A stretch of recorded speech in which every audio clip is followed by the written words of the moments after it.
今日我們聚焦特區政府施政，主題直指即將發佈的2026年財政預算案。近期社會最大的呼聲，正是預算案必須貼地而行，開源有方，絕不能為填補赤字而再次向星斗市民瘋狂開刀。早前安全帶之亂的急轉彎，已清楚證明缺乏民意基礎、漠視民生壓力的徵費措施，只會引發社會反彈，最終損耗政府管治威信。一、安全帶之亂的警示，施政傲慢損信任。今年政府提出擴大的士乘客佩戴安全帶規管範圍，被市民奉為安全帶之亂。政策原意或許是提升交通安全，但執行細節被批評為擾民、罰則過苛，更被質疑是為庫房開源的隱藏手段。在輿論強烈反彈下，政策最終急切。這事件折射出一個核心問題，部分官員仍存有家長式管治心態，認為政策只要為你好，便可忽略實際執行困難與民間觀感。這種離地思維若不改變，任何財政開源措施都可能被視為與民爭利，引發信任危機。預算案制定並非簡單的數學題，而是政治判斷與社會共識的結合。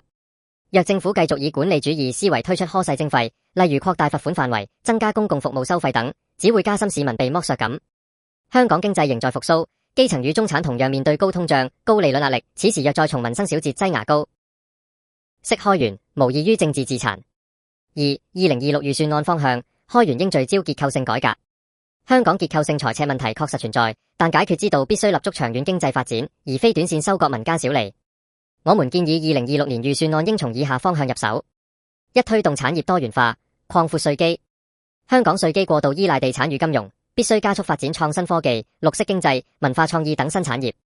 預算案應大幅增加對中小型科技企業的研發稅務寬免，並吸引家族辦公室及綠色債券資金落地，讓新興產業成為未來稅收增長點。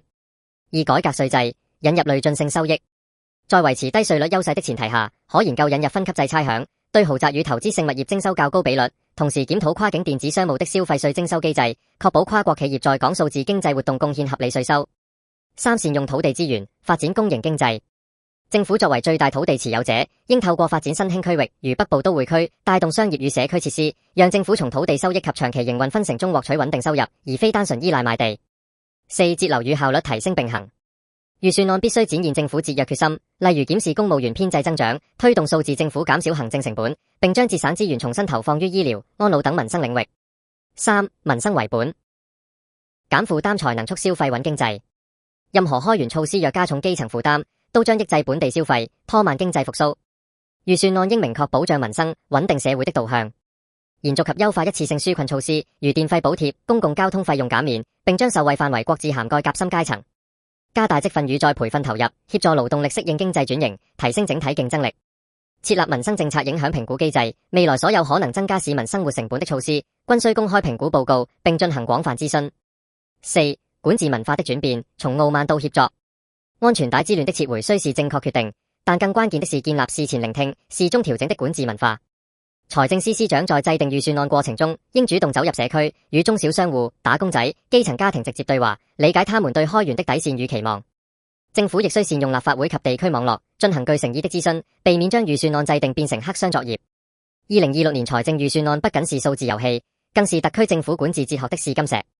與其從市井小民身上擠出零星收入，不如展現魄力推動結構性改革，讓香港經濟重回可持續增長軌道。唯有以民為本，務實開源，方能重建社會信任，為香港未來發展積累資本。